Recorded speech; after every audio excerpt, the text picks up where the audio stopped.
Hey everyone! As you can see in this video, I'm a little dressed up.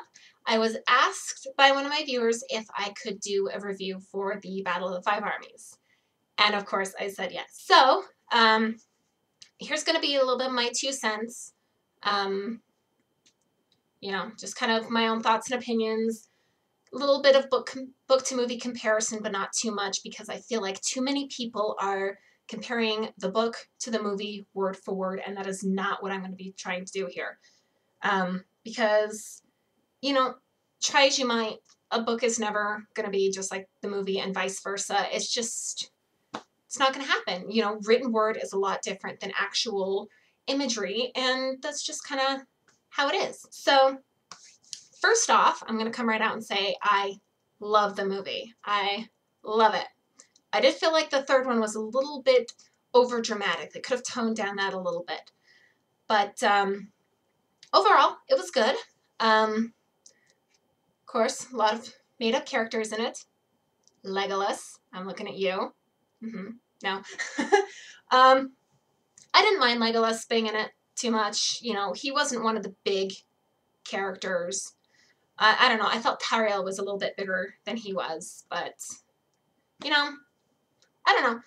He didn't need to be into it, but he also didn't take much away by being in it. I've heard a lot of people complain about Tariel. Now, I'm going to take it a little bit easy on this one because I feel like she did absolutely fine. A lot of people, when the first Hobbit came out, a lot of people were really pressuring Peter Jackson, saying, oh, there's not enough female characters. It's all about guys. You need to have more women in this. They all need to, just stuff like that. And to basically appease them, if you can say, he introduced Tariel to get people to shut up about a female character. Now, when Tolkien wrote The Hobbit, it was like back, in the 70s and stuff, having a main female character was not specifically common in a lot of the books, and especially not in his world. It's how Tolkien wrote, there's nothing wrong with that. I thought, she was fine. The whole romance between her and Keeley, I thought, okay, calm down a little bit on this, guys, but I thought it was perfectly fine. I actually kind of liked it. Tariel, made-up character. Keeley, as we all know, dies in the third one. If you thought the romance was going somewhere, you would be very sorely disappointed. And I kind of hope you guys weren't really expecting that because we might need to sit down and discuss a certain piece of literature. So anyway, but yeah, so just to throw it out there because there's been a lot of people complaining about it, stuff like that. Like I said, I thought the whole thing between Keeley and Tariel was completely fine. How everything unraveled was different, of course, but it's a movie. Like I said, I did feel like it was a little overdramatic, especially when Keeley died. I felt like they could have done a little bit better on that one. But, at least they kind of had somebody there for him, as you could say. I don't know. I almost started crying. That's just me. I'm a little bit of a ball baby. Well, then again, I thought when Thorin died, that was a lot more sad than Keeley. It's just Bilbo starting to cry, his little whine. I couldn't do it. I lost it. I'm going to be doing a few book-to-movie comparisons, just because I'm not going to sit there and compare it to the book. Like I said, I'm not going to. I'm just going to point out a few of the main differences. If you guys haven't read the book, this is a little bit interesting. If you guys have read the book, you guys know this already. First off, Azog was not in this book. Bolg was, after all, he wasn't the whole second in command, always answering to Azog, anything like that. He was actually the orc leader in himself. And I'm not going to get into this and bore you guys and all that stuff. It was Bolg that had the bad blood with Dane. Not Thorin and Bolg, not Thorin and Azog. If that happened in the Silmarillion, I don't know because I haven't read it. But yeah, Dane and Bolg had the bad blood. So this whole thing with Thorin and Azog, I thought was a nifty touch. you know, it just added that little bit more of action, a little bit more character conflict. Another big difference between the book and the movie, which I really hope the extended edition gets a little bit more into this, is the timeline. In the book, the dwarves didn't know that Smaug had fallen until 3 days afterwards, until 3 days after he left the Misty Mountain? Yeah, Misty Mountain. And the reason they found out about that was the raven told him. You know, dwarves talk to ravens, well, a specific kind of raven. But yeah, so the raven told the dwarves Smaug was dead. The birds spread the word. That's how everybody knew. But between the time in which Smaug left the mountain, attacked Lake Town, was shot down, and everything started to build up to the battle, in the book, it all takes up in about a course of a week or two.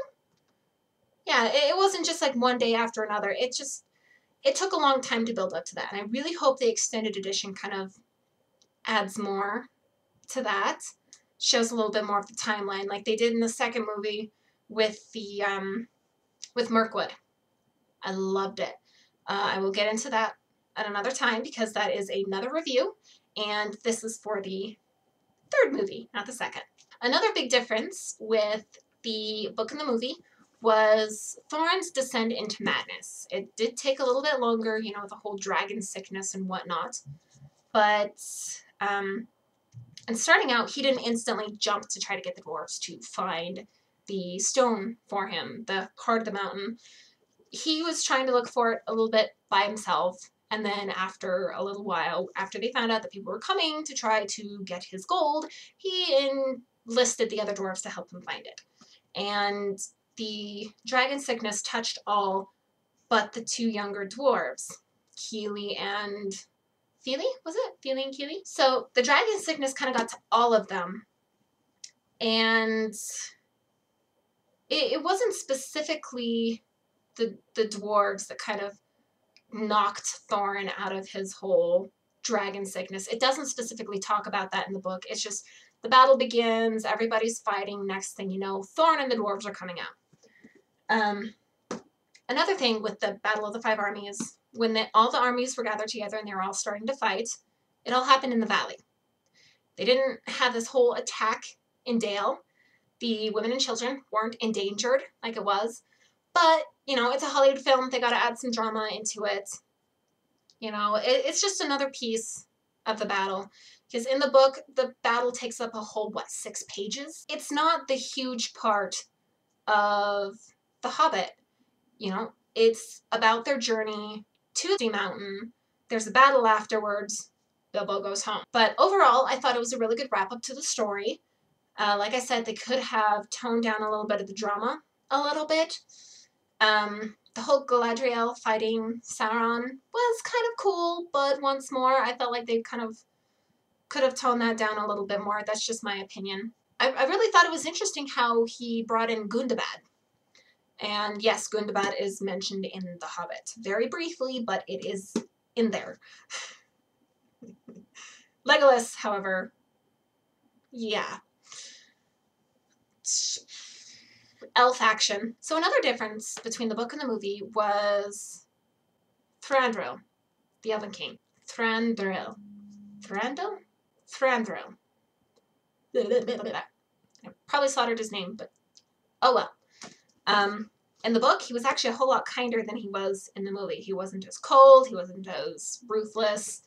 You know, he was a firm king, but he didn't go out of his way to be mean. Let's leave it at that. So I liked him a lot better in the book than I did in the movie. I just wanted to slap him in the movie. Drove me crazy. Yes, they added a few extra things. They added a few extra characters, but overall, I thought he did a pretty good job with what he had. You know, Tolkien had a lot of explanations, you know, a lot of descriptions. He built this world from top to bottom. But in The Hobbit, it's not as descriptive as it is in The Lord of the Rings. As you could tell, that book series was like this thick compared to this. But, you know, he kind of went with what he had. He was trying to please a lot of people in the audience with the whole Tariel thing. I don't know. I feel like if they didn't pressure him so much with the whole, oh, you need a female character deal, then she wouldn't have really been brought in. I'm curious to see if that had been the original plan, is not having her in it. But like I said, I don't feel like it pulled away from the true story of it. Yes, it had some side character stuff that probably just, we didn't specifically need, but I liked it. I thought it was really good, and I am just so not happy that it is officially over. I love the Lord of the Rings. I was like sitting in the theater when the movie was coming to an end. I'm like, okay, when are they going to release the Fellowship of the Ring? And I was like, they already released it. Darn it. So that is just my personal opinion on The Hobbit. I did love it. There was a few things that they could change, as is with any movie. But overall, I just, he did good. He wrapped up the story. It's all come to an end. People can stop complaining. If you really want a movie that's just like the book, watch the cartoon. The cartoon is much closer than the movie.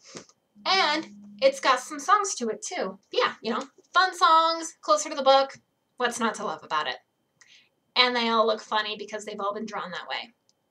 That's my review of the Battle of the Five Armies. I do plan on doing reviews for the other movies as well, but give me a little bit of time on that. I got a little bit of catching up to do. So that is my review of The Hobbit, my personal review. I hope I didn't bore you guys with the passages in The Hobbit and all the lengthy descriptions. But if you guys like it, go ahead and comment down below. Let me know what you guys thought about it. What you guys thought he should have left out, what he should have changed. The whole Tariel and Keely thing, because that was like the controversy of that year. I thought it was pretty funny. Anyway, so yeah, that's it for this review. And if you guys haven't and you would like to, don't forget to subscribe. Follow me on some more reviews, games, whatnot I decide to do. And I look forward to seeing you guys in the next video. Bye.